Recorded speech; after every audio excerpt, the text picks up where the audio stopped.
شہد کے ذریعے علاج کرنا، اور اللہ تعالیٰ کا فرمان ہے فیہ شفاء للناس، کہ اس میں لوگوں کے لیے شفا ہے۔ تو جب اللہ تعالیٰ نے ایک بات فرما دی تو اس کے بعد کوئی شک ہی نہ رہا۔ سورۃ النحل کی آیت نمبر 69 میں اللہ تعالیٰ فرماتے ہیں ثم کلی من کل الثمرات فاسلکی سبل ربک ذللا یخرج من بطونها شراب مختلف الوانہ فیہ شفاء للناس ان فی ذلک لآیۃ لقوم یتفکرون۔ پھر ہر قسم کے پھلوں سے کھا۔ اللہ سبحانہ تعالیٰ نے شہد کی مکھی کو حکم دیا کہ ہر طرح کے پھلوں میں سے کھاؤ، رس چوسو، پھر اپنے رب کے راستوں پر چلو جو مسخر کیے ہوئے ہیں۔ ان کے پیٹوں سے پینے کی ایک چیز نکلتی ہے جس کے رنگ مختلف ہیں، اس میں لوگوں کے لیے ایک قسم کی شفا ہے، بلا شبہ اس میں ان لوگوں کے لیے یقیناً ایک نشانی ہے جو غور و فکر کرتے ہیں۔ تو اس سے یہ پتہ چلتا ہے کہ شہد کے معاملات میں بھی غور و فکر کرنا چاہیے۔ جب اللہ سبحانہ تعالیٰ نے شہد کو شفا کا ذریعہ قرار دیا تو پھر ہمیں یہ معلوم ہونا چاہیے کہ کس طریقے سے اس کو استعمال کیا جائے کہ وہ فائدہ مند ہو۔ شہد جو ہے یہ غذا بھی ہے اور بہترین دوا بھی ہے، غذا بھی ہے اور دوا بھی ہے۔ عموماً سانس اور سینے کی بیماریوں میں بہت فائدہ مند ہوتی ہے۔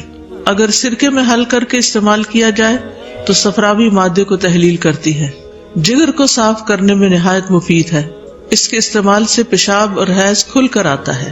حضرت عائشہ رضی اللہ تعالی عنہا کہتی ہیں کہ نبی صلی اللہ علیہ وسلم کو میٹھی چیز اور شہد پسند تھا۔ حلوا کا مطلب وہ مخصوص حلوا نہیں جو ہم بناتے ہیں کڑھائیوں میں، یا سوجی کا حلوا یا گاجر کا حلوا یا دال کا حلوا، اس سے مراد میٹھی چیز ہے، ٹھیک ہے؟ یعنی میٹھی چیز میں انسانوں کی بنائی ہوئی مٹھائی اور قدرتی میٹھی چیزیں دونوں مراد ہیں۔ اور نبی صلی اللہ علیہ وسلم کو میٹھا پسند ہے، اس کا یہ مطلب نہیں کہ آپ میٹھی چیزیں بطور خاص تیار کرواتے تھے اور وہ پوچھتے تھے آج کا مینیو کیا ہے اور اس میں میٹھا کیا بن رہا ہے یا میٹھے میں یہ بنا لیا جائے، ایسا کچھ نہیں تھا۔ اس کا مطلب یہ ہے کہ جب کوئی چیز آپ کو پیش کی جاتی تو اس میں جو میٹھی چیز ہوتی تھی اس کو آپ رغبت اور شوق سے تناول فرماتے تھے۔ تو یہاں پر شہد اور میٹھی چیز دونوں کا ذکر کیا گیا ہے۔ تو شہد تو جیسے آپ جانتے ہیں غذا بھی ہے اور دوا بھی ہے، ایک قدرتی ٹونک ہے، یعنی وٹامن ہے ایک طرح سے، اور اس میں جو آرٹیفیشل مٹھاس ہوتی ہے اس کے اثرات نہیں ہوتے، یعنی شوگر جو ہے وہ ہارمفل ہے، لیکن شہد کا جو میٹھا ہے وہ نقصان دہ نہیں ہوتا۔ علامہ عینی کہتے ہیں کہ ابن عمر رضی اللہ عنہما کو پھنسیاں نکل آئیں، اسکن ڈیزیز ہو گئی، تو وہ ان پر شہد ملتے اور یہ آیت پڑھتے۔ کون سی آیت؟ ثم کلی من کل الثمرات، کیونکہ قرآن شفا ہے نا، شہد بھی شفا ہے، تو وہ قرآن اور شہد دونوں کو جمع کرتے تھے۔ تو اس سے آپ کو کیا سبق ملا کہ شفا کے لیے دونوں چیزیں ساتھ ساتھ چلنی چاہیے۔ کل ہم نے تفصیل سے ذکر کیا تھا کہ بیماریوں کا علاج دو طرح سے ہوتا ہے، ایک دوا سے اور ایک دعا سے۔ تو قرآن کا پڑھنا بھی ایک طرح سے دعا ہی کا حصہ سمجھیے، ٹھیک ہے؟ جابر بن عبداللہ رضی اللہ عنہما کہتے ہیں کہ میں نے نبی صلی اللہ علیہ وسلم سے سنا، آپ فرما رہے تھے ان کانا، اگر ہے، فی شیء من ادویتکم، کوئی چیز تمہاری دوائیوں میں سے، او یا یقون فی شیء من ادویتکم، ہو تمہاری دوائیوں میں سے کوئی چیز، خیر بہتر، یعنی اگر تمہاری دوائیوں میں سے یا علاج میں سے کوئی چیز مفید ہو، بہتر ہو، تو وہ تین چیزیں ہیں۔ ففی شرطۃ محجم، ہجامہ کرنے والے کے کٹ میں، محجم یعنی جو کٹ لگاتا ہے اس کٹ کے ذریعے شفا نصیب ہوتی ہے، او شربت عسل، یا شہد پینے سے، او لذعۃ بنار، یا آگ کے ساتھ داغنے سے، توافق الداء، جو بیماری کے موافق آ جائے تو اس سے شفا ہو جاتی ہے۔ وما احب ان اکتبیہ، اور میں پسند نہیں کرتا کہ میں داغ لگواؤں، یعنی آگ کا داغ لگواؤں، یعنی آگ سے داغنا مجھے پسند نہیں۔ تو یہاں جو چند باتیں کی گئی ہیں ان میں سے ایک اہم بات جو حدیث کے آخری حصے میں ہے، توافق الداء، مرض کے موافق علاج ہو، ٹھیک ہے؟ تو اس کا مطلب یہ ہے کہ بعض بیماریوں میں ہجامہ کام آتا ہے، بعض میں شہد کا پینا کام آتا ہے، اور بعض میں بوقت ضرورت یا شدید مجبوری کے آگ سے داغ لگوائے بغیر گزارا نہیں ہوتا۔ تو اس کا مطلب یہ ہے کہ رسول اللہ صلی اللہ علیہ وسلم اگرچہ اس کو پسند نہیں کرتے تھے، لیکن اس حدیث میں توافق الداء کا مطلب یہ ہے کہ اس میں اشارہ ہے کہ داغنے کا علاج اس وقت کیا جائے جب اس کے بغیر کوئی اور دوا اثر نہ کر رہی ہو، یعنی کسی اور دوا سے آرام نہ آ رہا ہو تو پھر آگ کے داغ سے آرام آ سکتا ہے.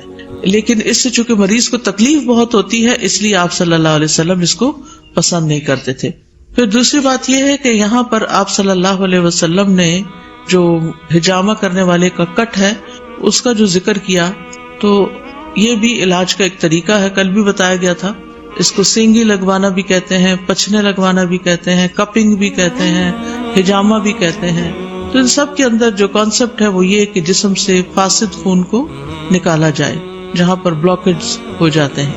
اور پھر شہد پینا، ٹھیک ہے، شہد کا خاص طور پر پینا، پانی میں گھول کے بھی پی سکتے ہیں، دودھ میں بھی گھول کر، اور ٹھنڈے پانی میں بھی، گرم پانی میں، یا پھر ڈائریکٹ اس کو پینا، یعنی تھک شہد ایک گھونٹ اس کا لے لینا.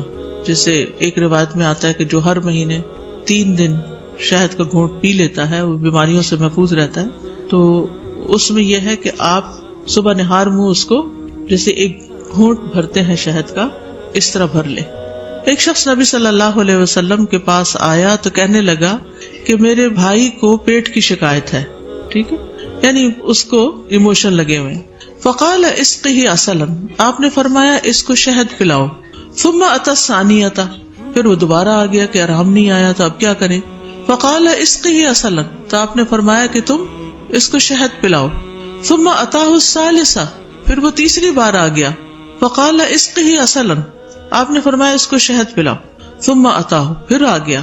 فقال قد فعلت، کہنے لگا میں تو یہ کر چکا ہوں، یہ تو کام نہیں آ رہا نسخہ. فقال صدق اللہ وکذب بطن اخیک، اللہ نے سچ فرمایا ہے اور تمہارے بھائی کے پیٹ نے جھوٹ بولا ہے. اسقہ عسلا، اس کو شہد پلاؤ. فسقاہ، تو اس نے پھر پلایا. فبرأ، تو وہ تندرست ہو گیا. ٹھیک ہے، ہم اصل میں کیا چاہتے ہیں، ایک دفعہ بھولے سے بس پی لیں اور اگر آرام نہیں آیا تو ہم کہیں دیکھا ہمیں آرام کو نہیں آیا. اس کا صحیح طور پر تجربہ نہیں کرتے یا صحیح استعمال نہیں کرتے یا ریپیٹڈلی اس کو استعمال نہیں کرتے. جب یہ فرما دیا کہ شہد میں شفا ہے تو ہے. سب سے پہلی بات تو یہ کہ اپنی تھنکنگ کو پازیٹیو کریں، اپنے آپ کو یقین دلائیں کہ یہ بالکل سچی بات ہے اور ایسا ہی ہونا چاہیے. اور اس سے یہ بھی پتہ چلتا ہے کہ شہد پیٹ کی بیماریوں میں فائدہ مند ہے. ٹھیک ہے، اب یہاں جو مریض تھا اس کا معدہ خراب تھا، اس وجہ سے اس کو اسہال کی بیماری تھی، موشنز تھے. تو آپ صلی اللہ علیہ وسلم نے اس کے لیے شہد تجویز کیا. اب بعض لوگوں نے اس پر یہ اعتراض کیا کہ شہد تو خود مسہل ہوتا ہے، مسہل کا مطلب یہ پیٹ صاف کرتا ہے، تو جس کا پہلے ہی پیٹ چل رہا ہے اس کو اور کیوں شہد پلایا جائے. لیکن بات یہ ہے کہ یہ ایک ایسا طریقہ علاج ہے جس کو علاج بالموافق کہا جاتا ہے. ٹھیک ہے، علاج بالموافق کا مطلب کیا ہے کہ ایک چیز جو بیماری کا سبب بنتی ہے وہی چیز شفا کا سبب بھی بنے گی. مثلا اگر کسی کو بخار ہے تو اس کو بخار لانے والی دوا دی جائے، جیسے بعض اوقات ہومیوپیتھک میں اس طرح کے علاج کیے جاتے ہیں. تو اس قسم کی دوا جو ہوتی ہے پہلے مرض بڑھاتی ہے، مرض جوش مارتی ہے، پھر آہستہ آہستہ افاقہ ہوتا ہے. اور ہومیوپیتھک ادویات کا یہی اصول ہے.